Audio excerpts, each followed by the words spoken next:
I once heard a man say that the fastest way to ruin your life is to make a promise when you're surrounded by people who think consequences are entertainment.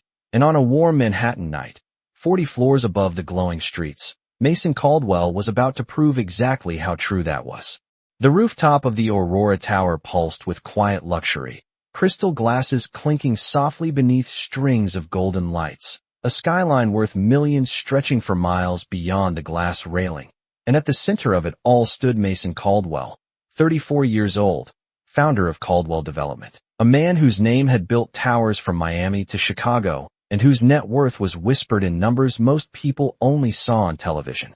In a tailored navy suit that probably cost more than most people's rent for a month, Mason leaned casually against the marble bar while a group of investors and childhood friends laughed around him, the kind of laughter that comes easily when money has erased the idea of limits. Someone had just opened a bottle of scotch that cost nearly $3,000, and the amber liquid moved slowly in Mason's glass as he swirled it under the rooftop lights, the skyline of New York reflecting in the curved crystal like a miniature world he owned. "You know what your problem is, Mason," one of the men said, grinning as he rested an elbow on the counter. "You've never done anything crazy in your life." Mason raised one eyebrow, the corner of his mouth lifting with a calm confidence that had closed billion-dollar deals before breakfast. "I built a 20-story tower in downtown Boston before I turned 30, he replied smoothly. "That's not crazy." Another friend laughed. "That's just rich." The group chuckled, the kind of laughter that came from men who had inherited privilege the way other people inherited family recipes. And the conversation drifted lazily towards stories about risk, bad decisions, and the strange things wealthy men had done just to prove they could. Someone pointed toward the glass railing where the city stretched below like a sea of lights. "Look at this city," he said. 8 million people, and you're telling me you've never done something completely ridiculous just for the story?" Mason took a slow sip of scotch, the smoky taste settling warm in his chest as he stepped closer to the edge of the rooftop terrace. 40 floors below, taxis crawled through Manhattan traffic like glowing insects, yellow and white headlights weaving through the night. And on the far side of the street, just beyond the halo of a flickering church street lamp, sat a woman wrapped in layers of worn clothing beside a stone wall.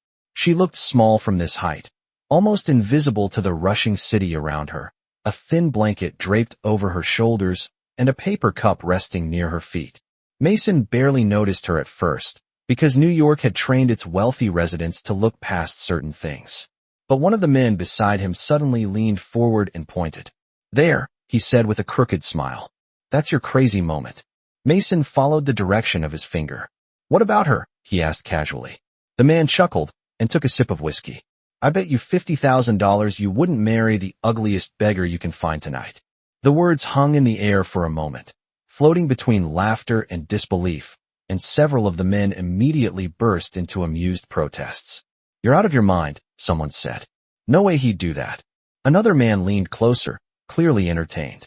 "Actually," he said slowly, "that would break the internet." Mason stared down at the woman again.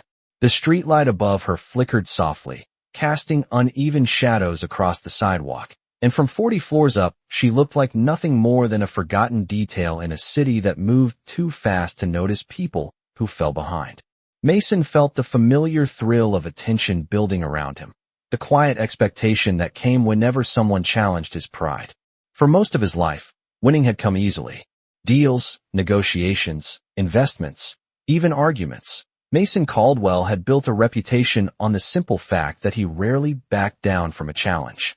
The man beside him lifted his glass with a grin. "What do you say, Caldwell?" he teased. "Too crazy for the king of Manhattan real estate." The rooftop grew quiet for a moment, the music drifting faintly from hidden speakers while the group waited for his answer. Mason looked down again at the woman beneath the church light, then slowly smiled in a way that made several of the men lean forward with interest. 50,000. Mason repeated. "Make it 100. Another voice chimed in eagerly. Someone else laughed. "No way he's actually considering this." Mason set his glass down on the marble counter with a soft click that seemed louder than it should have been, then straightened his jacket and walked toward the elevator that led down to the street. The group stared at him in stunned silence for 2 seconds before one of them shouted, half laughing and half shocked, "You're kidding." Mason pressed the elevator button and glanced back over his shoulder with a calm expression that suggested he had already decided. "You wanted a story," he said simply. The elevator doors slid open with a quiet chime, and as Mason stepped inside, the skyline lights reflected in the mirrored walls around him, turning his confident smile into something almost cinematic. 40 floors below, the woman beside the church shifted slightly beneath her blanket, unaware that a decision made over a glass of expensive whiskey had just begun rolling toward her like a slow, unstoppable storm. Because within the next 24 hours, Mason Caldwell, the billionaire developer who owned half the skyline above her head, was about to walk across that sidewalk, look straight at her, and say the one sentence that would change both of their lives forever. The elevator ride from the rooftop to the street took less than 30 seconds. But for Mason Caldwell, it felt strangely longer, as if every glowing floor number that blinked downward was counting him closer to a decision he had not fully thought through. Inside the mirrored walls of the elevator, his reflection looked exactly the same as it always did, calm, composed, perfectly confident, the kind of man whose life moved forward with carefully calculated precision. Yet somewhere beneath that polished exterior, there was a flicker of something unfamiliar, a mix of curiosity and stubborn pride fueled by the echo of laughter still ringing in his ears from the rooftop above. The doors opened quietly into the marble lobby of the Aurora Tower, where a uniformed doorman immediately straightened his posture.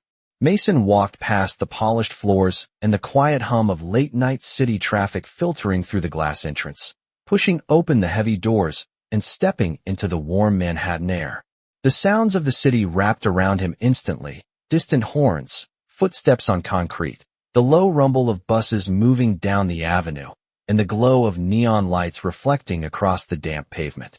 From an earlier evening drizzle, Mason paused for a moment on the sidewalk, glancing upward toward the rooftop terrace where his friends were likely still watching from 40 floors above, probably expecting him to turn around and laugh the entire challenge off. But Mason Caldwell had built his reputation on something very simple. When someone said he would not do something, he usually did it just to prove them wrong. Across the street, beneath the uneven yellow glow of a church street lamp, the woman was still sitting against the old stone wall, her thin blanket pulled tightly around her shoulders as if it were the only shield she had against the restless energy of the city. Mason crossed the street slowly, his expensive shoes stepping over cracks in the sidewalk that he had probably never noticed before. As he approached, he saw details that had been invisible from the rooftop above. The blanket was worn and faded, its edges frayed from months of use. The paper cup near her feet contained only a few coins that reflected softly under the streetlight. Her hair was tangled and hidden beneath a knit cap that looked several winters old. For a moment Mason hesitated, not because he had changed his mind, but because the reality of the situation was suddenly very different from the distant view from a rooftop party. Up there, she had been an idea, a challenge, a story waiting to happen. Down here, she was a person sitting quietly in the middle of a city that had already decided to ignore her. The woman looked up slowly as his shadow crossed the sidewalk in front of her. Her eyes were sharp and alert, not tired or defeated the way Mason had unconsciously expected. She studied him carefully, taking in the tailored suit, the polished watch, the confident posture that clearly belonged to someone from a world very far away from this sidewalk.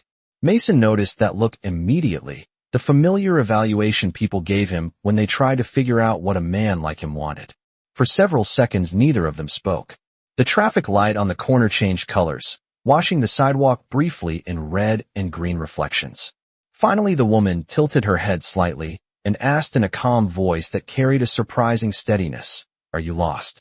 Mason almost laughed at the question, but instead he slid his hands casually into his pockets and shook his head. "No," he said evenly. "I came to speak with you." The woman glanced briefly toward the nearly empty street, as if checking whether this was some kind of joke being played by people nearby. Then her attention returned to Mason. "That is unusual," she said quietly. "Most people walk faster when they pass this corner." Mason exhaled slowly and looked back toward the tower behind him, its glass walls rising into the night sky like a monument to everything he had spent his life building. Then he turned his attention fully back to her. "What is your name?" he asked. She hesitated for half a second, then answered simply, Amara. Mason nodded once, committing the name to memory in the same way he did during business meetings. Amara, he repeated. That is a beautiful name. She did not smile. She simply watched him with the same sharp curiosity as before. After a moment she asked, And what do you want, Mr. Expensive Suit? Mason almost admired the bluntness of the question. He had spent years surrounded by people who wrapped their intentions in layers of polite language. Her words were direct and honest in a way he rarely encountered. Mason glanced once more toward the rooftop far above where the bet had started, then back to Amara. I want to make you an offer, he said calmly. She raised one eyebrow, clearly unconvinced. I do not have anything to sell, she replied. Mason shook his head slowly. That is not the kind of offer I mean. Amara studied him again, this time with a faint expression that suggested she was trying to determine whether he was serious or simply another wealthy man entertaining himself for a few minutes before returning to a warm apartment. The city moved around them, taxis rolling past and pedestrians walking quickly along the opposite side of the street without paying attention to the quiet conversation happening under the church light. Mason took a slow breath and said the sentence that had formed in his mind during the elevator ride. Marry me. The words hung between them in the night air like something unreal. Amara blinked once, then looked at him as if waiting for the punchline that usually followed strange statements like that. When none came, she leaned back slightly against the stone wall and folded her arms beneath the blanket. You must be joking, she said flatly. Mason shook his head again. I am not joking. She looked him up and down once more, clearly trying to decide whether this was some kind of social experiment or a strange prank. People have offered me spare change, she said slowly. Someone once offered me a sandwich, but no one has ever offered me marriage. Mason nodded slightly. There is a first time for everything. Amara narrowed her eyes. Why would a man like you want to marry someone like me? Mason could hear the distant laughter of his friends in his memory, the echo of that challenge floating above the skyline. But instead of repeating the real reason, he simply gave the answer that seemed easiest in the moment. Because I can. Amara stared at him for several seconds without speaking. Then she looked down at the coins in the cup beside her feet, then back up at the man standing in front of her beneath the streetlight. When she finally spoke again, her voice was calm, but carried a hint of something thoughtful beneath the surface. If you are serious, she said slowly, then you should understand something before I answer. Mason tilted his head slightly. What is that? Amara looked directly into his eyes and said quietly, Decisions made for pride have a way of changing lives in ways people never expect. Mason smiled faintly, completely unaware that those words were about to become the most accurate warning he had ever ignored. Amara's words lingered in the air long after she finished speaking, and for the first time since stepping out of the tower behind him, Mason Caldwell felt the faintest sense that this moment was not unfolding the way he expected. The city continued moving around them as if nothing unusual had happened, taxis gliding past, distant conversations echoing along the sidewalk, the quiet hum of Manhattan, refusing to slow down for two strangers standing beneath a church street lamp discussing something as absurd as marriage. Mason studied her carefully now, noticing details he had not seen before. Despite the worn clothing and tangled appearance, her posture remained straight, her voice calm, her eyes sharp and observant. She did not look confused by his proposal. She looked as if she was measuring it. Most people in her position would have laughed or dismissed him immediately, but Amara simply watched him with quiet patience. Mason tilted his head slightly and said in an even tone, I understand that the offer sounds unusual. Amara gave a faint nod. Unusual is one way to describe it. Another way would be suspicious. Mason almost smiled at that. Suspicious why? Amara gestured lightly toward his expensive suit and the tower rising behind him. Men who live in buildings like that usually do not walk down to the sidewalk in the middle of the night to propose marriage to strangers, she replied calmly. Mason considered the statement for a moment and realized she was absolutely right. If someone had told him yesterday that he would be standing here having this conversation, he would have dismissed the idea instantly. Yet here he was. Mason slipped his hands back into his pockets and spoke carefully. Let us say that tonight I was challenged to do something unexpected. Amara narrowed her eyes slightly. So this is a game. Mason hesitated for a second. He could hear the echo of laughter from the rooftop in his memory again, the challenge that had pushed him into the elevator just minutes earlier. Technically, It had started as a bet. But standing here on the sidewalk, explaining that truth felt strangely different than it had upstairs. Not a game, he corrected quietly. A decision. Amara studied his expression, clearly trying to decide how much of what he said she believed. And what exactly would this decision mean for me? Mason answered without hesitation. A home. Security. Financial stability for the rest of your life. Amara looked at the paper cup beside her feet again. The coins inside barely added up to a few dollars, reflecting softly in the streetlight. Then she looked back at Mason. And what do you get in return? Mason paused for a moment, because that question was harder to answer honestly. The real answer was pride. Ego. A challenge thrown across a rooftop filled with expensive whiskey and careless laughter. But Mason Caldwell had spent his entire career learning how to frame situations in ways that sounded reasonable. I get a wife, he said simply. Amara remained silent for several seconds. Then she spoke slowly. That sounds like a business deal, not a marriage.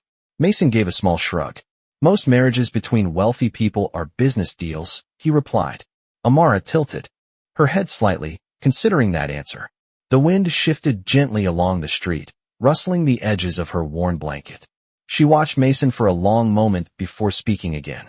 If I said yes, she asked quietly, would you regret it tomorrow morning? Mason looked directly at her without hesitation. No. That answer surprised even him slightly. But something about the situation had already moved beyond the original challenge. Amara glanced up toward the glowing tower behind him. Somewhere above them, men were probably watching the sidewalk through glass railings, expecting to see Mason return alone with a laugh and a story. Instead, he was still standing here. Amara sighed softly and leaned her head back against the stone wall. You realize people will talk about this? Mason nodded. People talk about everything I do. The newspapers will call you reckless, she continued. Mason gave a quiet smile. They already do. Amara looked down at her hands, which were hidden beneath the folds of the blanket, then back at Mason's face. You are very confident for someone making a decision this large in the middle of the night. Mason chuckled softly. I make decisions worth millions of dollars every day before lunch. This one will be simple. Amara watched him for another few seconds. Then something changed in her expression. It was subtle, almost invisible, but Mason noticed it immediately. The cautious skepticism in her eyes softened into something more thoughtful. If I agree, she said slowly, there will be conditions. Mason raised an eyebrow. Conditions? Amara nodded. Yes. First, you do not humiliate me. Mason frowned slightly. I was not planning to. Second, she continued, this marriage must be legal. Not a publicity stunt that disappears tomorrow. Mason crossed his arms thoughtfully. That can be arranged. Third, Amara said quietly, if either of us decides this arrangement must end, it ends with dignity. Mason considered those words carefully. They sounded less like the demands of someone desperate for security and more like the terms of someone negotiating a contract. After a moment, he nodded once. Agreed. Amara studied his face again as if searching for hesitation. When she found none, she exhaled slowly and looked out at the quiet street stretching toward the next block. Somewhere in the distance, a church bell rang softly, marking the passing of another late hour in Manhattan. Finally, she turned back toward Mason. All right, she said calmly. Mason blinked once. All right, what? Amara met his eyes with a steady gaze. I will marry you. For a brief moment, Mason felt something unexpected pass through him. It was not triumph exactly. It was something closer to surprise that the words had actually been spoken. Above them, the Aurora Tower shimmered with thousands of lights reflecting across its glass surface. And somewhere on the rooftop terrace, a group of wealthy men were still waiting to see whether Mason Caldwell would return alone. Instead, within the next 24 hours, the quiet woman sitting beneath the church street lamp was about to walk into their world and change everything they believed about power, status, and the dangerous cost of making a bet that was never supposed to become real. The next morning arrived faster than Mason Caldwell expected, and Manhattan looked completely different under the pale light of early sunrise than it had beneath the glittering rooftop party the night before. At 6:30 in the morning, the city moved with a different rhythm, quieter, more deliberate, as if the towering buildings themselves were still waking up. Mason stood inside the glass walls of his penthouse office on the 42nd floor of the Aurora Tower, staring down at the streets below while the first golden rays of sunlight stretched across Central Park. Normally, his mornings began with financial reports, investor calls, and precise schedules planned weeks in advance. Today, his calendar had been completely erased. Instead of reviewing property acquisitions or construction contracts, Mason was waiting for a car to arrive downstairs. Behind him, the large oak conference table was covered with documents his lawyer had rushed overnight. Marriage license paperwork, identification verification, legal agreements confirming the arrangement was legitimate and binding under New York law. Even for someone accustomed to making rapid decisions, the speed of the situation felt surreal.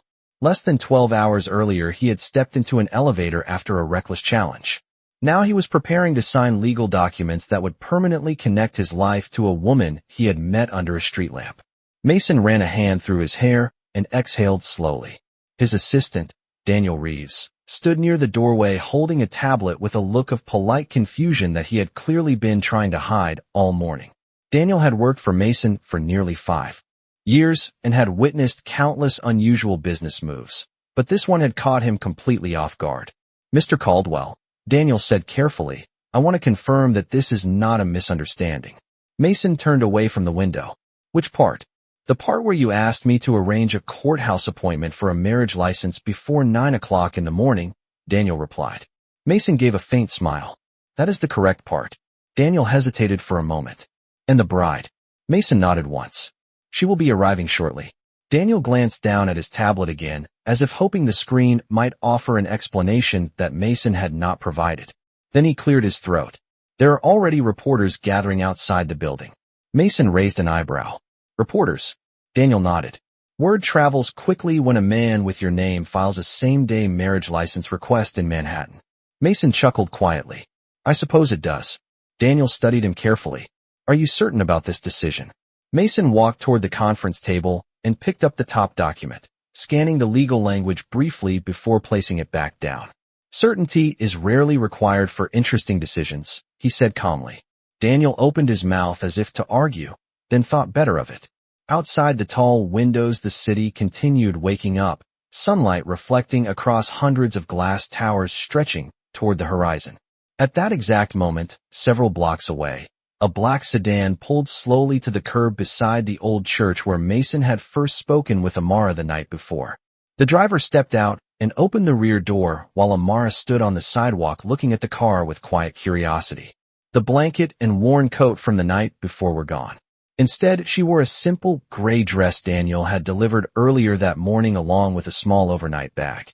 The dress was not extravagant, but it was clean and neatly fitted, and as Amara adjusted the sleeves, she glanced up at the towering skyline around her with calm interest. For someone about to marry a billionaire in less than 3 hours, she appeared surprisingly composed. The driver gestured politely toward the car. "Mr. Caldwell asked me to bring you to the tower," he said. Amara nodded once and stepped inside. As the sedan pulled into the morning traffic, she watched Manhattan pass by through the tinted window. Coffee shops opening their doors. Delivery trucks backing into narrow alleys. Office workers walking quickly toward subway entrances. The city moved with quiet efficiency, unaware that a story already beginning to spread through newsrooms and social media was about to unfold at the center of its skyline. When the car arrived at the Aurora Tower, several photographers were already standing behind the metal barricades placed near the entrance. Camera flashes sparked the moment the sedan stopped at the curb. The driver opened the door and Amara stepped onto the sidewalk. For a brief moment, the photographers looked confused, because the woman stepping from the car did not match the dramatic rumors they had heard during the night. She did not look glamorous or wealthy. She simply looked calm. Inside the tower lobby, the polished marble floors reflected the morning light as Amara walked toward the elevators. Daniel Reeves met her near the front desk with a polite nod. "Ms. Amara," he said, "welcome to Aurora Tower." Amara studied him for a moment, recognizing immediately that he was the kind of man who kept complicated situations organized behind the scenes. "Thank you," she replied calmly. Daniel gestured toward the elevator. "Mr. Caldwell is waiting upstairs." The elevator ride to the 42nd floor was silent except for the quiet hum of machinery lifting them above the city. When the doors opened, Amara stepped into the penthouse office and saw Mason standing near the large windows overlooking Central Park. For a moment, neither of them spoke. In the bright morning light, Mason looked very different from the confident man she had met beneath the street lamp the night before. Less mysterious perhaps, but still composed. Mason turned as he heard the elevator close behind her. Their eyes met across the wide room, filled with sunlight and legal paperwork. "Good morning, Amara," he said calmly. Amara glanced around the office once, taking in the towering view of the city before returning her attention to him. "Good morning, Mason." Mason gestured toward the documents on the conference table. "Everything is ready." Amara walked closer and looked down at the papers. Marriage contracts, financial protections, legal confirmations that the decision they had made beneath a church light was about to become official in the eyes of the law. She looked back up at Mason and said quietly, "Most people spend months deciding whether they should marry someone." Mason smiled faintly. "I have never been most people." Amara studied him for another moment before nodding once. "Then let us see what kind of life a midnight decision creates." Amara stood at the edge of the conference table, looking down at the legal documents that would bind her life to Mason Caldwell's in less than an hour. And for the first time since she had said yes beneath the church street lamp, the magnitude of the decision began to settle quietly in the air between them. The sunlight pouring through the floor-to-ceiling windows painted long golden reflections across the polished wood table and the thick stack of papers waiting for signatures. Outside the glass walls of the penthouse office, Central Park stretched across Manhattan like a quiet green ocean surrounded by steel and glass towers, a reminder that the world outside this room continued moving as if nothing extraordinary were happening. Mason walked toward the table and rested his hands lightly on the chair across from Amara, studying her expression with calm curiosity. Most people in her position would have looked overwhelmed by the environment. The office alone was larger than most apartments in the city, filled with custom furniture, abstract art, and the kind of silent luxury that money created without effort. Yet Amara did not appear intimidated. Instead, she examined the documents carefully, as if she had spent her entire life reviewing contracts. Daniel Reeves stood quietly a few feet away holding a folder of additional paperwork that the courthouse required. Even after working for Mason for years, Daniel still struggled to understand how the situation had reached this point so quickly. The assistant cleared his throat politely. "If you are both ready, we should leave within 15 minutes, he said. "The courthouse appointment is scheduled for 9:15. Mason nodded once. "Understood." Amara looked up from the documents. "You scheduled this very quickly." Mason allowed himself a small smile. "Efficiency is one of my more reliable habits." Amara nodded thoughtfully and turned her attention back to the paperwork. She read several lines in silence before asking a question without looking up. "Your lawyers wrote these agreements overnight." Mason leaned slightly against the table. "I have very capable lawyers." Amara traced one line of text with her finger. "Financial protection clauses. Property agreements. Separate asset management." Mason watched her reaction carefully. "Those conditions protect both of us," he said calmly. Amara glanced up at him with a faint smile that was almost amused. Most men who propose to a stranger on the sidewalk do not also prepare 40 pages of legal safeguards before breakfast. Mason crossed his arms thoughtfully. Most men who propose to strangers are not responsible for companies worth several $billion. Amara considered that answer and nodded slowly. Daniel stepped forward and placed another folder beside the documents. "There is also a press statement prepared for later today," he explained carefully. Mason raised an eyebrow. "A press statement?" Daniel nodded. "The media outside is already speculating about what is happening here. By noon this story will be everywhere." Amara glanced toward the window where several news vans were visible across the street. The cameras looked like small insects gathered around the base of the building. "Fame spreads quickly when money is involved," she said quietly. Mason followed her gaze and shrugged slightly. "Attention is part of the territory." Amara closed the top folder gently and looked at him again. "Tell me something honestly, Mason." Mason tilted his head slightly. "Go ahead." Amara folded her hands calmly. "Do you ever wonder what your friends on that rooftop are expecting right now?" Mason paused for a moment. He could picture them clearly, standing near the glass railing with drinks in their hands, probably refreshing their phones for updates about the challenge they believed was still a joke. "They expect a good story," he said. Amara studied his expression carefully. "And what do you expect?" Mason looked at her for a long moment before answering. "Something unpredictable." Daniel checked his watch quietly. "We should leave in 5 minutes." Mason nodded and turned back to the documents.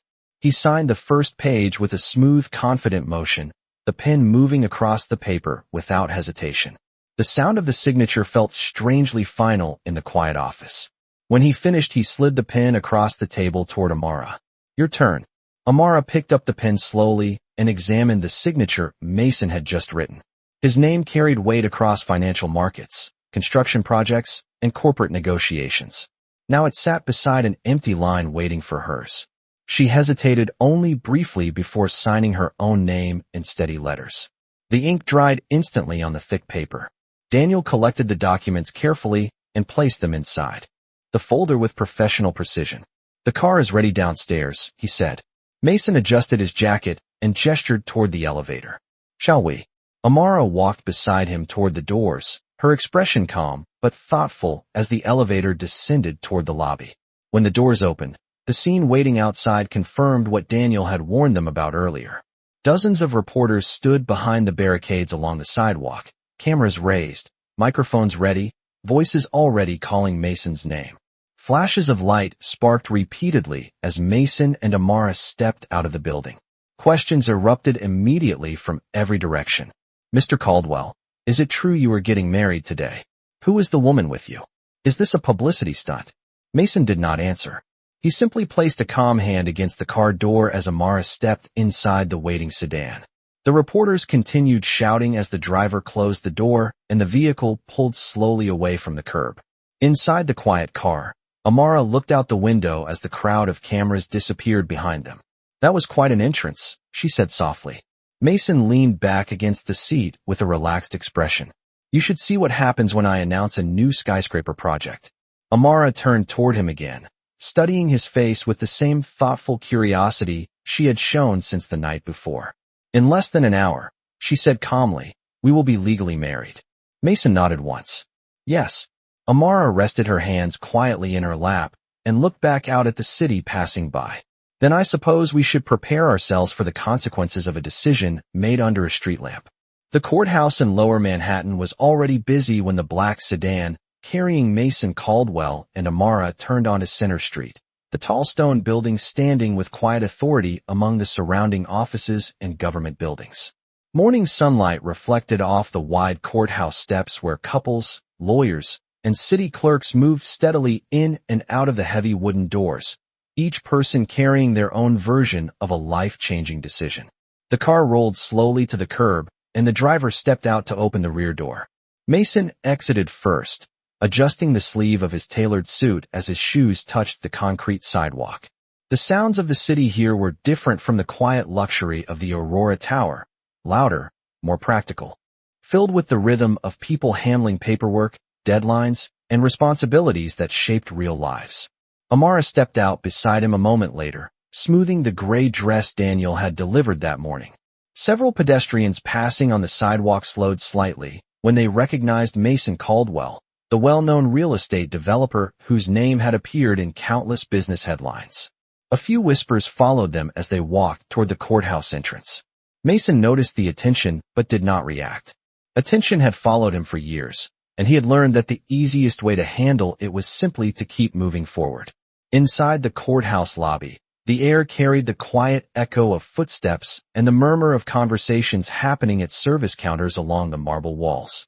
A clerk directed them toward the marriage bureau on the second floor where a small line of couples waited with folders of identification and paperwork.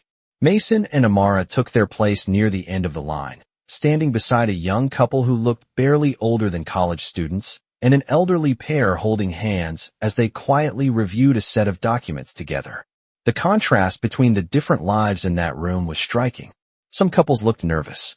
Others looked excited. A few looked relieved as if they had finally arrived at a decision they had been considering for years. Mason glanced briefly toward Amara. She appeared calm, her posture relaxed as she watched the room with quiet curiosity. For someone who had spent the previous night sitting beneath a church street lamp, she adapted quickly to new environments. After a few minutes, the clerk behind the desk called Mason's name.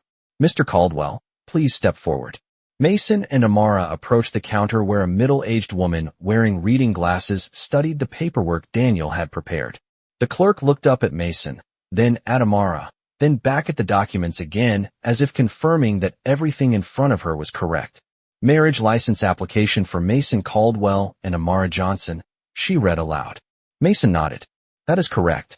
The clerk typed several details into her computer and then asked for identification. Mason handed over his driver license while Amara presented the temporary identification Daniel had arranged earlier that morning. The clerk examined both documents carefully before sliding 2 forms across the counter. Please review these statements and confirm that you are entering this marriage voluntarily, she said. Mason picked up the pen and signed his name without hesitation. Amara read the document carefully before writing her signature in steady letters beside his. The clerk stamped the forms with a firm motion and handed them back. Congratulations, she said in a neutral tone that suggested she had performed the same task thousands of times before. The ceremony room is down the hallway to your left. A small city judge will meet you there shortly. Mason and Amara walked down the narrow hallway where several framed photographs of past city officials lined the walls. The ceremony room itself was simple and quiet, furnished with a wooden desk, 2 chairs, and a large American flag standing beside the window. A few minutes later the judge entered, carrying a folder and offering a polite nod. Good morning, he said warmly. I understand we have a wedding scheduled. Mason and Amara stood beside each other near the desk. The judge glanced briefly at their paperwork before speaking again. Marriage is one of the oldest commitments recognized by law and society, he said in a calm professional voice. It represents a promise to share responsibility, trust, and partnership. Mason listened carefully, aware that the words sounded very different when spoken in a real ceremony rather than appearing as lines on legal paper. The judge turned toward them. Do you, Mason Caldwell, take Amara Johnson to be your lawful wife? Mason answered without hesitation. I do. The judge nodded and turned toward Amara. Do you, Amara Johnson, take Mason Caldwell to be your lawful husband? Amara met Mason's eyes for a brief moment before replying in a steady voice. I do. The judge smiled gently and signed the official certificate. By the authority of the state of New York, I now pronounce you husband and wife. The room fell quiet for a moment after the words were spoken. Mason looked at the document in the judge's hand, realizing that the challenge made on a rooftop less than 12 hours earlier had now transformed into a legally binding reality. Amara exhaled softly as the judge handed them the certificate. Just like that, she said quietly. Mason nodded slowly. Just like that. Outside the courthouse, the city continued moving through its busy morning without realizing that a story already spreading through news headlines had just become official. Mason Caldwell, billionaire developer, and one of Manhattan's most recognizable business figures, had just married a woman he had met on a sidewalk beneath a church street lamp the night before, and neither of them yet understood how deeply that decision was about to reshape both of their lives. When Mason Caldwell and Amara stepped out of the courthouse doors, the calm moment they had experienced inside vanished instantly beneath a storm of flashing cameras and shouted questions. The crowd of reporters that had gathered earlier had doubled in size, microphones reaching forward like a wall of metal and plastic as journalists leaned over the barricades trying to capture the first statement from the city's most unexpected newlyweds. The moment Mason appeared on the courthouse steps, the noise erupted. Mr. Caldwell, is it true you married a woman you met last night? Was this a publicity stunt? Who is your new wife? Cameras flashed repeatedly, bright white bursts reflecting off the stone columns of the courthouse. Mason paused for a moment beside the black sedan waiting at the curb while Amara stepped down the wide stairs beside him. She remained calm despite the chaos, her expression steady as she observed the crowd with quiet curiosity rather than panic. For someone who had spent months surviving the unnoticed corners of the city, the sudden attention must have felt surreal, yet she carried herself with a composed dignity that surprised even Mason. One reporter pushed forward slightly and shouted over the noise. Mr. Caldwell, people are calling this the strangest marriage in New York this year. Mason finally raised a hand slightly, and the crowd fell just quiet enough to hear him speak. I married my wife because I chose to, he said in a calm voice that carried easily across the steps. That is the only explanation that matters. The answer did not satisfy the reporters, but it was the only one they were going to receive. Mason opened the car door for Amara, and she stepped inside the sedan. As soon as the door closed, The driver pulled away from the curb, leaving the shouting reporters and flashing cameras behind them. For several seconds the interior of the car was silent except for the soft hum of the engine moving through the busy downtown streets. Amara watched the courthouse disappear through the rear window before turning slightly toward Mason. That was quite an audience for a wedding, she said quietly. Mason leaned back against the leather seat and gave a faint smile. Welcome to my world. The car moved north through Manhattan traffic while the city continued its daily rhythm around them. Office workers hurried across crosswalks, taxis stopped at red lights, and the towering buildings reflected the bright afternoon sun. Yet inside the sedan the atmosphere carried a different weight. They were no longer strangers discussing a strange proposal beneath a street lamp. They were legally married. Amara rested her hands calmly in her lap and glanced down at the marriage certificate the judge had handed them before they left the courthouse. The paper felt surprisingly ordinary for something capable of changing two lives so quickly. Do your friends know you actually went through with it? She asked after a moment. Mason chuckled quietly. If they do not know yet, they will in about 10 minutes. Amara raised an eyebrow. Because of the reporters. Mason nodded. News spreads very quickly when money is involved. Amara looked out the window again as the car passed through midtown traffic. I imagine the headlines will be interesting. Mason shrugged slightly. They usually are. After a moment the car turned onto Park Avenue, the wide street lined with luxury buildings and quiet rows of trees standing between lanes of traffic. The Aurora Tower rose ahead of them like a glass monument catching the afternoon sunlight. Amara studied the building as the sedan slowed near the entrance.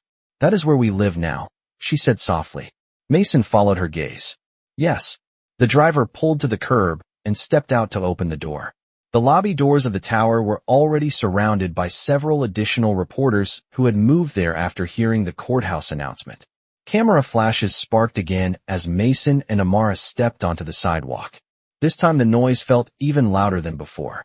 Mr. Caldwell, how did you meet your wife? Mrs. Caldwell, were you really homeless yesterday? Are you moving into the tower today? Mason placed a steady hand on Amara's shoulder and guided her calmly through the crowd toward the entrance. Inside the lobby the noise faded as the glass doors closed behind them. The quiet marble interior felt almost peaceful compared to the chaos outside. Daniel Reeves hurried toward them from the reception desk, holding a tablet filled with notifications. Congratulations, Mr. Caldwell, he said with a mixture of professionalism and disbelief. The entire business media network is already reporting the marriage. Mason nodded once. That was expected. Daniel glanced briefly toward Amara and offered a polite smile. Mrs. Caldwell, welcome. Amara nodded in return. Thank you. Daniel hesitated slightly before adding. There are also several calls from your investors requesting clarification about the situation. Mason chuckled softly. Of course there are. Amara looked between the two men with calm curiosity. I assume they did not expect this development. Mason shook his head. Investors prefer predictable decisions. Amara gave a faint smile. Then today must be a very interesting day for them. The elevator doors opened with a soft chime, and the three of them stepped inside. As the elevator rose toward the penthouse floors, the glass walls revealed the wide skyline of Manhattan stretching in every direction. Mason watched the city silently for a moment before speaking. Your life is about to change very quickly, Amara. Amara studied the endless rows of buildings outside the elevator window. It already has, she replied quietly. The elevator reached the top floor, and the doors opened to the private penthouse hallway. Mason stepped forward and unlocked the door to the enormous apartment overlooking Central Park. The space beyond was filled with quiet sunlight and modern luxury. Amara stepped inside slowly, taking in the towering windows, the sweeping city view, and the calm silence that surrounded the room. She walked toward the window and looked down at the city far below, where the church street lamp still stood somewhere among the endless streets. Then she turned back toward Mason with a thoughtful expression. Yesterday I slept on a sidewalk, she said softly. Mason nodded. Today you are standing in one of the most expensive homes in Manhattan. Amara looked around the penthouse once more before meeting his eyes again. Life moves very quickly when a man makes a bet he does not fully understand. The quiet inside the penthouse felt almost unreal after the storm of reporters outside, and for a long moment Amara simply stood near the floor-to-ceiling window, watching Manhattan stretch endlessly beneath her. From this height, the city looked organized and calm, the streets forming neat lines between the buildings while Central Park spread across the island like a deep green river of trees. Cars moved slowly along the avenues far below, their sounds too distant to reach the glass walls of the apartment. Mason Caldwell had spent years living above the chaos of the city, but for Amara the view carried a different meaning. Just the night before she had been sitting beneath a street lamp on a cold sidewalk where the world moved past without seeing her. Now she was standing in one of the most expensive homes in New York. Mason walked across the wide living room and stopped beside a marble kitchen counter where a phone had already begun vibrating with incoming messages. He glanced down briefly at the screen and then set the device aside again without answering. Amara noticed the movement and looked back at him. "Your investors are probably worried," she said calmly. Mason gave a faint smile. "Investors are always worried." Amara folded her arms loosely and continued observing the room.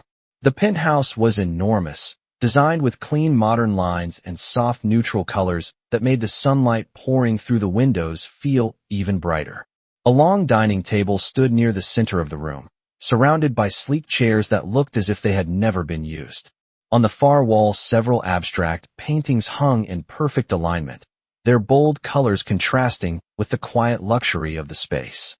"This place feels more like a gallery than a home," she said after a moment. Mason walked closer and followed her gaze toward the artwork. Interior designers tend to prefer impressive spaces over comfortable ones. Amara nodded thoughtfully. "That explains why it feels so quiet." Mason laughed softly. "I suppose it does." For a moment they stood in silence again. Two people who had known each other less than 24 hours now sharing the same living space as husband and wife. The reality of the situation was beginning to settle into the room like a slow-moving tide. Amara turned toward him again with a curious expression. "What happens next?" Mason leaned against the kitchen counter and considered the question. "Normally my day would involve meetings with construction managers, negotiations with investors, and reviewing architectural proposals." Amara raised an eyebrow slightly. "But today?" Mason gestured lightly toward the windows where several news helicopters could already be seen circling above the skyline in the distance. "Today I imagine the city is more interested in my marriage than my buildings." Amara watched the helicopters for a moment before turning back toward him. "I did warn you that decisions made for pride have consequences." Mason nodded slowly. "You did." At that moment, the elevator chime sounded from the hallway, and a moment later Daniel Reeves stepped into the penthouse carrying a tablet and a stack of printed newspapers that had already begun reporting the story. His expression looked somewhere between amazement and professional concern. "Mr. Caldwell," he said carefully, "every major news outlet is now covering the marriage." Mason took one of the newspapers and glanced at the headline printed across the front page. "Billionaire developer marries woman found on Manhattan Street." Mason set the paper down on the counter and exhaled quietly. That was faster than expected. Daniel looked toward Amara with polite respect. "Mrs. Caldwell, the media is requesting interviews, statements, and photographs." Amara remained calm. "I imagine they would like to understand why someone like me is suddenly living here." Daniel nodded slightly. "Yes, that appears to be the main question everyone is asking." Mason walked back toward the window and looked down at the city again. The streets seemed normal from this height, but he knew that somewhere down there people were already forming opinions about the strange decision he had made the night before. Some would call it reckless. Others would call it ridiculous. A few might even call it romantic. Mason turned back toward Amara. "If the attention becomes uncomfortable, we can limit public appearances for a while." Amara shook her head gently. "I spent months being invisible in this city. Attention is simply the opposite experience." Mason studied her expression carefully. "You are handling this situation remarkably well." Amara gave a small, thoughtful smile. "When you live on the streets, you learn to adapt quickly." Daniel cleared his throat and spoke again. "There is also another matter, Mr. Caldwell." Mason looked at him. "What kind of matter?" Daniel hesitated slightly before answering. "Several members of the Caldwell Development Board have requested an emergency meeting this afternoon." Mason nodded slowly as if he had expected that response. "Investors prefer stability," Daniel continued. "Marrying someone you met on the sidewalk last night has created questions." Amara glanced toward Mason. "Questions about your judgment." Mason shrugged calmly. "Questions are part of business." Amara studied him for a moment before walking slowly across the living room toward the window again. The sunlight reflecting off the glass towers outside created thousands of bright flashes across the skyline. She rested one hand lightly against the window and looked down at the streets far below where ordinary life continued without pause. Mason joined her beside the glass and followed her gaze. Somewhere down there the church street lamp still stood on the quiet sidewalk where everything had begun less than a day earlier. Amara spoke softly without turning around. Yesterday you made a decision because someone challenged your pride. Mason nodded slightly. That is true. Amara turned her head just enough to meet his eyes. Now you will have to decide what kind of husband that decision created. The quiet tension inside the penthouse lingered long after Daniel Reeves finished explaining the board meeting request, and for several seconds Mason Caldwell stood near the glass window watching the skyline, as if the buildings themselves might offer an answer. The city below moved with the same relentless rhythm it always had. Taxis flowing through intersections, pedestrians crossing streets, the distant echo of sirens, and construction blending into the constant pulse of Manhattan. Yet the world Mason had carefully controlled for years was suddenly shifting beneath his feet. Behind him, Daniel waited with professional patience, holding the tablet that contained dozens of messages from investors, board members, and media outlets, all asking variations of the same question. Why had Mason Caldwell married a woman he had met on the sidewalk less than a day ago? Amara remained near the window, her posture calm but observant as she watched the quiet reactions spreading through Mason's world. Finally, Mason turned away from the glass and spoke with the same composed tone he used during high-stakes negotiations. When is the meeting scheduled? Daniel glanced down at his tablet. 3 o'clock this afternoon. Several board members are joining through video conference, but 2 of them are already in the building requesting to speak with you directly. Mason nodded once as if this situation had always been inevitable. Investors rarely appreciate surprises. Amara looked toward him thoughtfully. Especially expensive ones. Mason gave a faint smile. Especially expensive ones. Daniel hesitated before adding one more detail. Mr. Caldwell, there is also speculation online that the marriage may affect the leadership structure of Caldwell Development. Mason folded his arms slowly. Because they think I have lost my judgment. Daniel chose his words carefully. Some members of the board believe the situation may reflect poorly on the company's stability. Mason did not appear surprised. In the world of billion-dollar construction projects, reputation often carried as much value as capital. If investors began to doubt the man leading the company, the consequences could reach far beyond a single unusual marriage. Amara watched the exchange quietly before speaking. Your board is afraid the decision you made last night will cost them money. Mason nodded calmly. That is a fair summary. Amara turned fully toward him. Then the question is not whether they are worried. The question is whether they are right. Mason studied her expression for a moment. You believe they might be right. Amara shrugged slightly. I believe people react strongly when power behaves unpredictably. Mason walked slowly across the room and picked up one of the newspapers Daniel had brought earlier. The headline about his marriage filled the front page in bold letters that practically shouted the story across the city. He placed the paper back on the table and exhaled quietly. My personal life has never influenced the company before. Amara raised an eyebrow.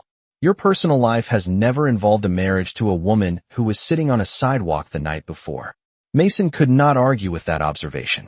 Daniel glanced between them, clearly uncertain how much he should contribute to the conversation. Mr. Caldwell, if the board believes your decision represents instability, they could attempt to vote for temporary oversight of executive decisions.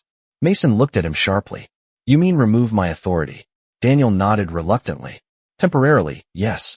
Amara watched Mason carefully as that possibility settled into the room.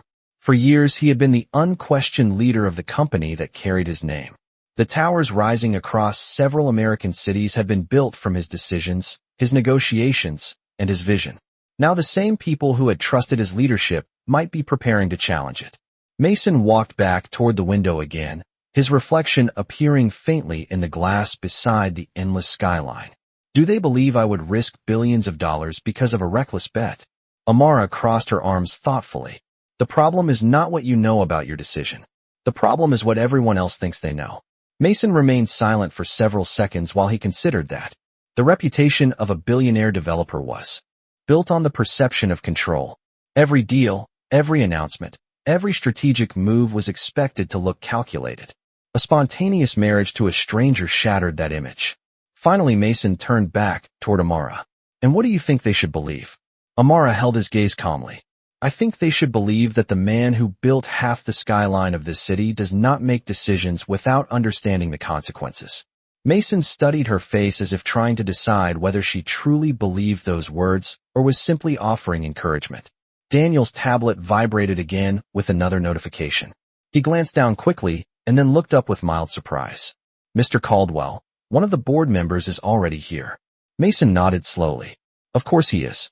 Amara stepped away from the window and looked toward the elevator hallway where the visitor would soon arrive. It seems your marriage has started its first test sooner than expected. Mason gave a quiet half-smile. Most important decisions are tested immediately. The elevator chime sounded softly a moment later, and the doors opened to reveal a tall man in a dark suit stepping into the penthouse hallway with the confident stride of someone used to influencing powerful decisions. Mason recognized him instantly. Richard Halvorson was one of the oldest members of the Caldwell Development Board and one of the most conservative investors in the company. If anyone represented the voice of caution among the leadership team, it was him. Halvorson walked into the penthouse and glanced briefly around the room before focusing on Mason. I hope you realize the entire financial community is talking about you today, he said in a measured tone. Mason gestured toward the living room seating area. I expected nothing less. Halvorson's eyes shifted toward Amara, studying her with a careful expression that revealed both curiosity and concern. And this must be your new wife. Amara met his gaze without hesitation. Yes. Halvorson nodded slowly before looking back at Mason. Then I believe we need to discuss whether your personal decisions have just placed your company in danger. Richard Halvorson remained standing near the center of the penthouse living room, his posture straight and deliberate, the expression on his face carrying the quiet seriousness of a man who had spent 40 years protecting investments worth hundreds of millions of dollars. Behind him, the elevator doors closed softly, leaving only the three of them and the silent skyline stretching beyond the enormous glass windows. Mason Caldwell gestured toward the seating area with calm courtesy. Please, Richard, sit down. Halvorson did not move immediately. His eyes shifted once more toward Amara, studying her with the careful evaluation of someone who was used to measuring people in terms of risk and stability. Then he finally walked toward one of the leather chairs and sat down slowly, placing his briefcase beside him. Mason remained standing across from him, while Amara quietly took a seat near the window where the sunlight continued pouring into the room. Halvorson folded his hands together and looked directly at Mason. I will be very honest with you, he said in a calm but firm voice. The board is extremely concerned about what you have done. Mason leaned lightly against the edge of the marble table. Concerned in what way? Halvorson raised one eyebrow. You married a woman you met on the street less than 24 hours ago. Every financial network in the country is broadcasting that fact right now. Investors are already calling our offices asking whether the leadership of this company has become unstable. Mason did not appear offended by the bluntness. Investors always assume instability when something unexpected happens. Halvorson nodded once. Exactly. And that is the problem. Stability is the foundation of confidence. Confidence is the foundation of investment. When people begin questioning the judgment of the man running a multi-billion-dollar development company, that confidence begins to erode. Amara watched the conversation quietly, her hands resting calmly in her lap as she listened to the careful language of corporate concern. Mason crossed his arms slightly. Caldwell Development has been profitable every year for the last decade. One marriage does not change the financial performance of a company. Halvorson sighed slowly. Normally I would agree with you. But perception matters almost as much as numbers. The story spreading through the media right now is not about financial performance. It is about the man in charge of that performance making a decision that appears impulsive. Mason glanced briefly toward the window where the news helicopters were still circling the skyline in the distance. The world loves unusual stories. Halvorson leaned forward slightly in his chair. This is not simply an unusual story. It is a narrative suggesting that the chief executive of our company allowed a reckless challenge to influence a life-altering decision. Mason looked back at him calmly. You seem very certain about how the story began. Halvorsen hesitated for a fraction of a second before answering. The board has already spoken with several people who attended the rooftop gathering last night. Mason exhaled quietly. Of course they have. Amara watched Mason carefully as that detail settled into the conversation.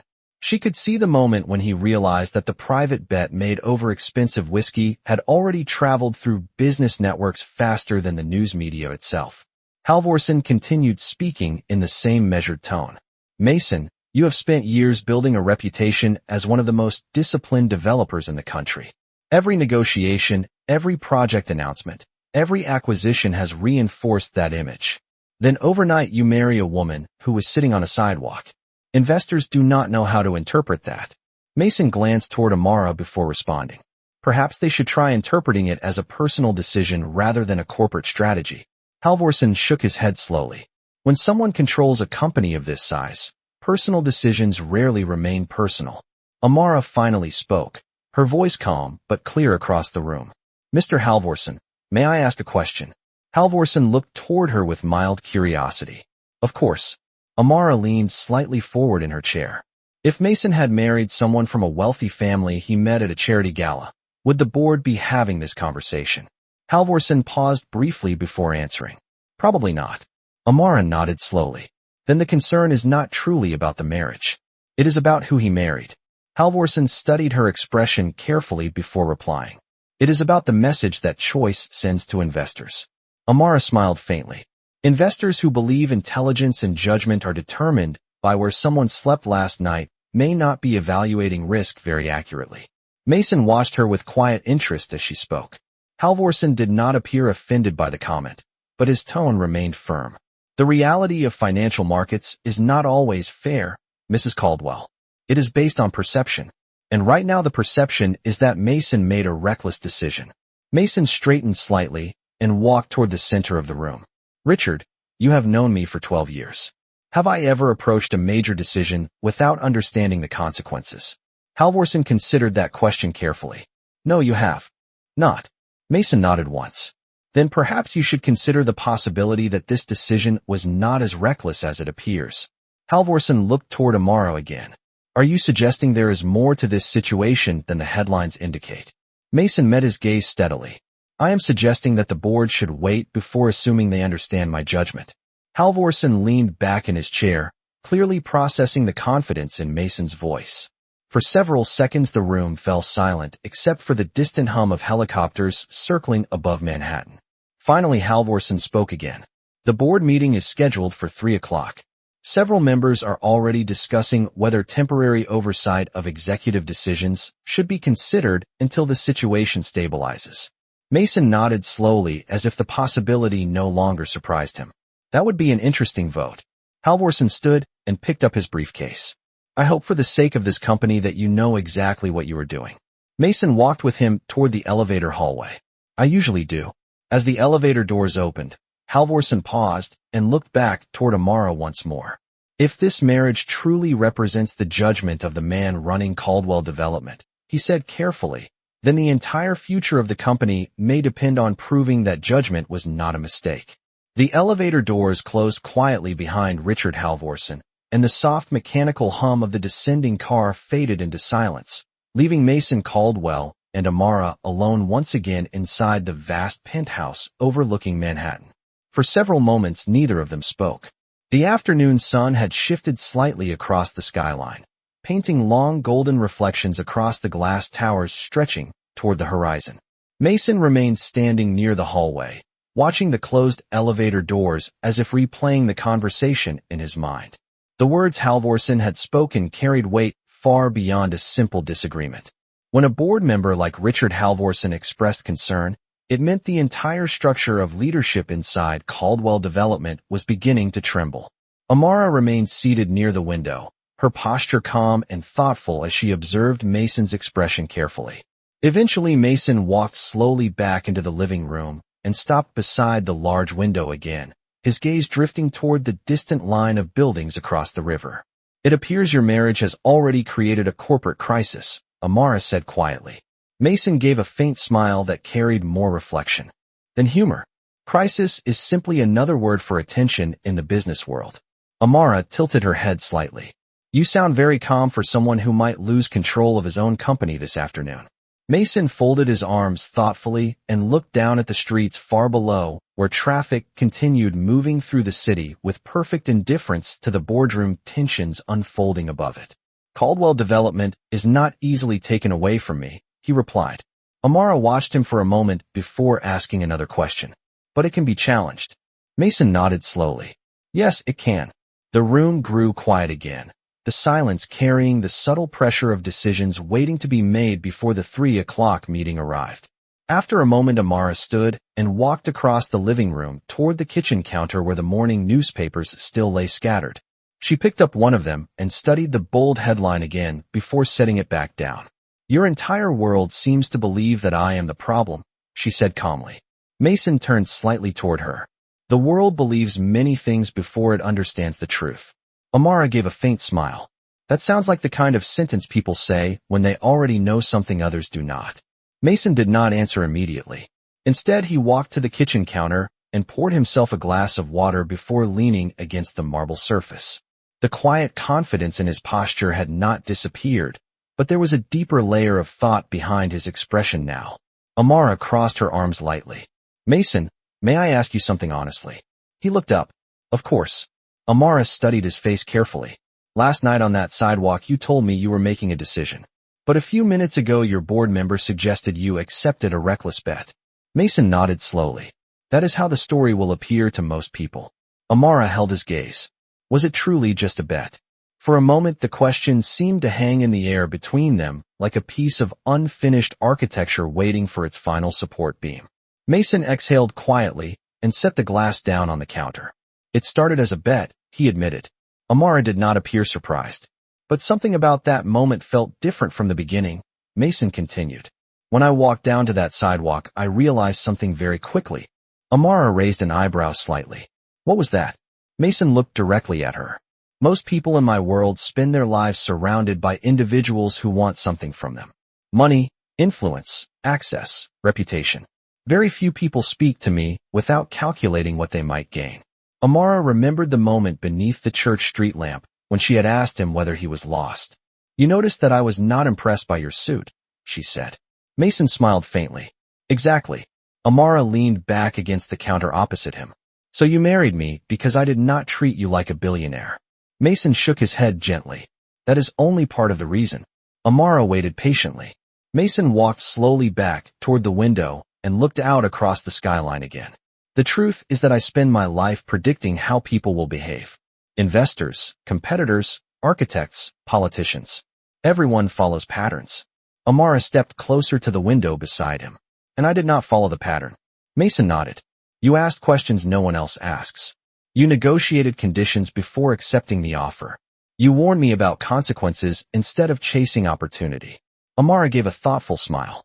That sounds more like an evaluation than a romantic explanation. Mason laughed softly. Romance was never the point of the decision. Amara looked back toward the city below. Then what was the point? Mason remained silent for several seconds before answering. I wanted to see what would happen if I allowed something unpredictable into a life that has always been carefully controlled. Amara considered that answer slowly. And now your company might punish you for that experiment. Mason shrugged slightly. Great businesses are built on calculated risks. Amara looked at him again with a curious expression. And marrying a woman from the street was a calculated risk. Mason turned his head toward her and smiled faintly. Perhaps not calculated, but still a risk worth understanding. At that moment Daniel Reeves stepped quickly out of the elevator hallway with his tablet in hand, his expression suddenly more serious than before. Mr. Caldwell, he said. Mason looked up immediately. What is it? Daniel glanced between Mason and Amara before speaking. The board meeting has been moved forward. Mason raised an eyebrow. Moved forward to when? Daniel hesitated briefly. In 1 hour. Mason nodded slowly as the meaning of that decision settled into the room. The board was not waiting for the afternoon to question his judgment. They were preparing to challenge it immediately. Amara watched him carefully as he processed the news.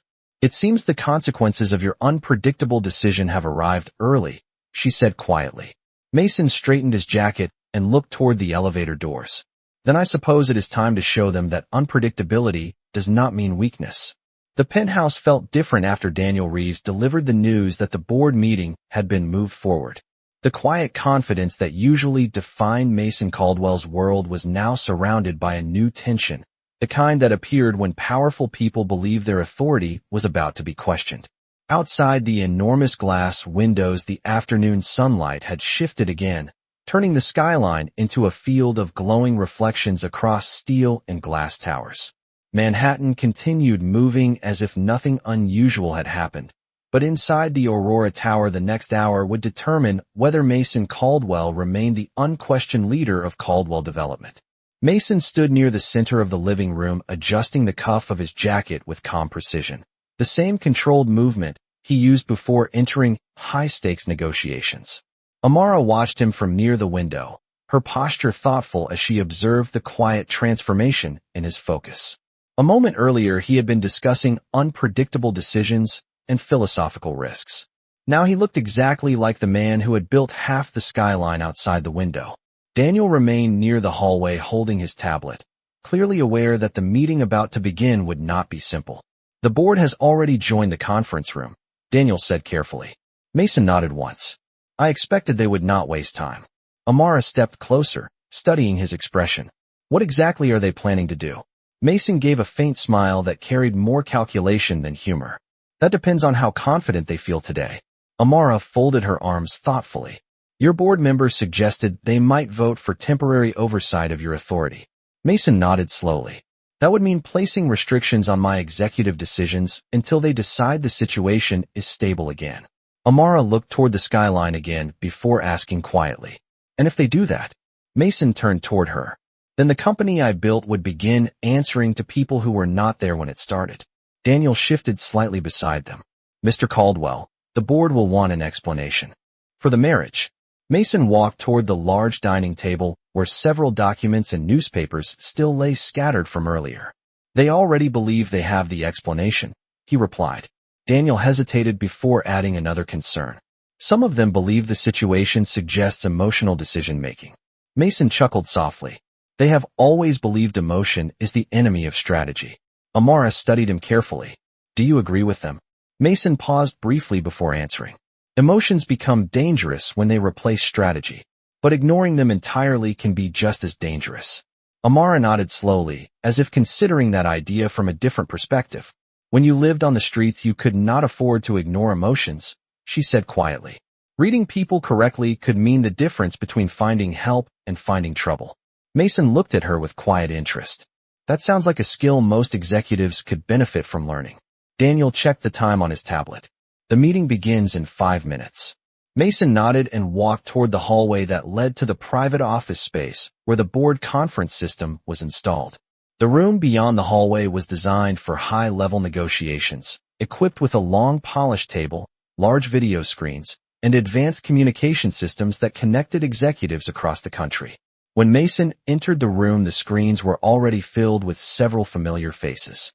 Richard Halvorson appeared on one screen from a conference room inside the tower, while 3 other board members joined remotely from offices in Chicago, San Francisco, and Boston. Their expressions ranged from cautious concern to open frustration. Mason took his seat at the head of the table, while Daniel remained near the wall ready to assist with documents. Amara quietly followed and stood near the doorway where she could observe the conversation without interrupting it. Richard Halvorson spoke first. Mason, thank you for joining us on short notice. Mason leaned back slightly in his chair. I understand the urgency. Another board member, a woman named Patricia Grant who had helped finance several of the company's largest projects, spoke next. The situation surrounding your marriage has created serious questions among investors and partners. Mason nodded once. I assumed it would. Patricia continued speaking in a measured tone. The board must determine whether this situation affects the stability of Caldwell Development. A man joining from Chicago leaned closer to his camera. Investors are already asking whether our leadership has become unpredictable. Mason remained calm. Leadership is not measured by how predictable personal decisions appear in headlines. Richard Halvorson spoke again. Perhaps not, but it is measured by how those decisions influence confidence in the company. Mason rested his hands lightly on the table. Then let us discuss confidence honestly. Patricia raised an eyebrow. Go ahead. Mason gestured toward the screens, showing each board member. Every one of you invested in Caldwell Development because you believed in my ability to identify opportunities others did not see. Halvorsen nodded slowly. That is true. Mason continued. The skyline outside these windows exists because I made decisions people once considered unpredictable. Silence filled the conference room for a moment as the board members processed that reminder. Mason leaned forward slightly. You are questioning my judgment because I married someone you do not understand. But the same judgment built this company. Patricia crossed her arms thoughtfully. That may be true, Mason, but this decision did not involve property acquisitions or construction investments. Mason glanced briefly toward Amara standing near the doorway before returning his attention to the screens. No, he said calmly. This decision involved something far more complicated than real estate. Richard Halvorsen studied Mason carefully. And what exactly would that be? Mason's voice remained steady as he answered. Understanding the difference between what people assume and what is actually true. The conference room remained silent for several seconds after Mason Caldwell finished speaking. The video screens displaying the faces of board members who were now studying him with a mixture of curiosity and cautious skepticism. The afternoon light filtering through the large windows of the penthouse office created long reflections across the polished table where Mason sat, while Amara remained quietly near the doorway observing the conversation that had suddenly placed her at the center of a corporate debate. Richard Halvorsen leaned slightly forward on the screen in front of Mason, his expression thoughtful rather than confrontational now. Mason, he said slowly, you have built your career on seeing opportunities that others overlook. But this situation is not a construction project. Investors want to understand what exactly you believe they are missing. Mason rested his hands calmly on the table and allowed the silence to stretch for a moment before answering. They are missing context. Patricia Grant folded her arms as she listened. Then perhaps you should provide it, she said. Mason nodded slightly and glanced briefly toward Amara before returning his attention to the screens. Last night began with a challenge, he admitted. That part of the story is true. Several board members exchanged brief glances through their video screens as the confirmation settled in. But that challenge only explains why I walked down to the sidewalk. It does not explain why I chose to continue the decision after that moment. Richard Halvorsen watched him carefully. Then explain that part. Mason leaned back slightly in his chair, the calm certainty in his posture returning as he began to speak. In my industry, people talk constantly about evaluating risk. They use financial models, market analysis, and economic forecasts to decide where opportunities exist. But there is another form of evaluation that most executives rarely practice. Patricia raised an eyebrow slightly. And what would that be? Mason's voice remained steady. Evaluating character. The room fell quiet again as the words settled across the screens. Mason continued. When I spoke to Amara on that sidewalk, she did something that almost no one in my professional world does. She questioned the decision immediately. She negotiated conditions before accepting it. She warned me about consequences instead of chasing the opportunity one offered. Richard Halvorsen glanced toward Amara standing quietly behind Mason before looking back at the screen. You are suggesting that conversation influenced your judgment. Mason nodded once. Yes. Patricia spoke again. That still does not explain why you married her within 24 hours. Mason gave a faint smile. Because the same instincts that guide successful investment decisions apply to people as well. When you encounter something genuine and rare, waiting too long often means losing the opportunity entirely. One of the board members joining from Boston leaned closer to his camera.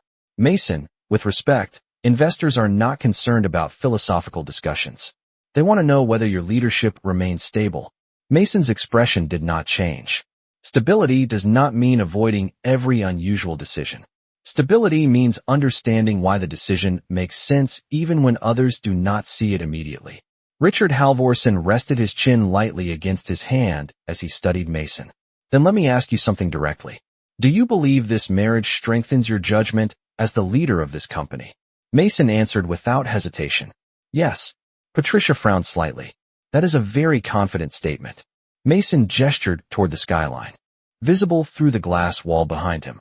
Every building you see outside these windows exists because someone believed in a vision before anyone else understood it. My judgment has always depended on recognizing value others overlook. Amara remained silent as she listened, her expression calm but thoughtful as she watched the board members consider Mason's explanation. After a moment, Richard Halvorson spoke again, his tone less confrontational than before. Mason, you are asking the board to trust your instincts about a situation that appears extremely unusual. Mason nodded. That is correct. Halvorson glanced briefly at Patricia Grant and then back at Mason. And you believe the investors will eventually understand this decision? Mason folded his hands on the table. Investors care about results. If Caldwell Development continues performing the way it always has, the headlines will eventually lose their power. Patricia leaned back slightly in her chair, considering his argument. The financial world is not known for patience. Mason smiled faintly. Neither am I. The board members exchanged quiet looks across their screens before Richard Halvorson finally spoke again. The board will postpone any vote regarding executive oversight for the moment. We will observe how the situation develops over the next several weeks. Mason nodded slowly. That seems reasonable. Halvorson gave a small nod of acknowledgement. For now, the leadership structure of Caldwell Development remains unchanged. Daniel Reeves, standing near the wall of the conference room, exhaled quietly as the tension that had filled the room began to fade. The screens flickered as several board members ended their video connections, leaving only Halvorson for a final moment. He looked once more toward Amara standing near the doorway before speaking to Mason. I hope you understand that today was only the beginning of the questions this decision will create. Mason met his gaze calmly. I expected nothing less. Halvorson nodded once before his screen went dark. The room returned to silence as the meeting ended. Mason leaned back slightly in his chair and glanced toward Amara, who was now walking slowly toward the table. For the first time since the meeting began, the tension in his expression softened slightly. Well, he said quietly, it appears the company still belongs to us for now. Amara rested her hands lightly against the edge of the table and looked toward the skyline outside the window where the late afternoon sunlight was beginning to fade. Across the glass towers. For now, she repeated thoughtfully. Mason stood and joined her beside the window once more, both of them looking down at the vast city stretching beneath their feet. Somewhere far below, the same street lamp still stood on the quiet sidewalk where their story had begun less than a day earlier. Amara glanced toward Mason with a calm but knowing expression. It seems the bet has already changed more than just your personal life. Mason nodded slowly. Yes, it has. And as the first evening lights of Manhattan began to flicker across the skyline, both of them understood that the real consequences of that single midnight decision were only beginning.